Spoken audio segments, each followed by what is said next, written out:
இவர்களுக்கு காதல் திருமணம்தான் நடைபெறும் என்பதை ஜாதகத்தில் கணிக்க முடியுமா என்ன? இந்த டீனேஜில் இருக்கிறவங்கலாம் எல்லாருக்கும் இந்த காதல் வருதா, லவ் பண்ணுறாங்களா அப்படின்னா அதில் ஒரு உண்மை இருக்காது. சிலவங்களுக்கு தான் அந்த மாதிரியான ஒரு உணர்வுகள் வரும். ஒரு காதல் அப்படின்னு சொல்கிறப்ப அந்த கற்பனை கிரகம் சந்திரன்.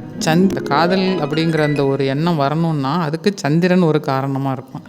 ஆமாம் அப்படிங்கிற வார்த்தையில் தலையை வச்சுக்கிட்டு இல்லைங்கிற வார்த்தை வரைக்கும் கால் நீட்டி படுத்துருக்கிறவங்க எந்த பக்கமும் போக மாட்டாங்க. இந்த பக்கத்திற்கு அடுத்தபடியாக புதன் அப்படிங்கிற ஒரு கிரகம். அந்த புதன் அப்படிங்கிறது அதாவது ஒரு ஜாதகத்தில் புதன்கிறவர் ஒரு இளவரசன். அதாவது அவருக்குன்னு ஒரு பெரிய பொறுப்புகள் கிடையாது. அவர் கவிதை எழுதுகிறாங்களா, ஒரு இயற்கையான பொருளை ரசிக்கிறாங்களா, இது எல்லாத்துக்குமே புதன் தான் தேவை. அது இல்லாமல் அவங்களுக்கு அந்த எண்ணம் வரவே வராது. இப்போ சனி தான் ஒருத்தனுக்கு நல்லா இருக்குது, சனிங்கிற ஒரு கிரகம் தான் ஒருத்தருக்கு வேலை செய்யுது அப்படின்னா அவருக்கு ரசிக்கும் தன்மையே இருக்காது.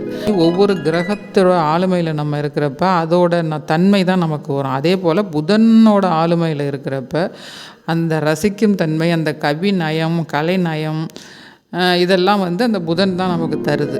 அப்படி சந்திரனுடைய பலனையும் அந்த புதனுடைய பலனையும் சேர்த்து இதையெல்லாம் அனுபவிப்பாங்களா? இந்த கலை நயம்லாம் இருக்குது இவங்களுக்கு, இந்த ரசிக்கிற தன்மையெல்லாம் இருக்குது, இந்த ப்ராட் மைண்டெல்லாம் இருக்குது, இதையெல்லாம் அனுபவிக்கிறாங்களா அப்படிங்கிறதுக்கு அவங்க ஜாதகத்தில் சுக்கிரன் கரெக்டாக இருக்கான்னு பார்க்கணும்.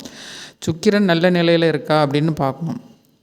ஏன்னா சுக்கிரன் தான் ஒருத்தருக்கு ஒரு அனுபவிக்கும் திறனை கொடுக்கறது சுக்கிரன் தான். சுக்கிரன் சரியாக இல்லைன்னா அவங்க ஒரு வசதி வாய்ப்புகளை, சுகபோகங்களை அனுபவிக்க மாட்டாங்க.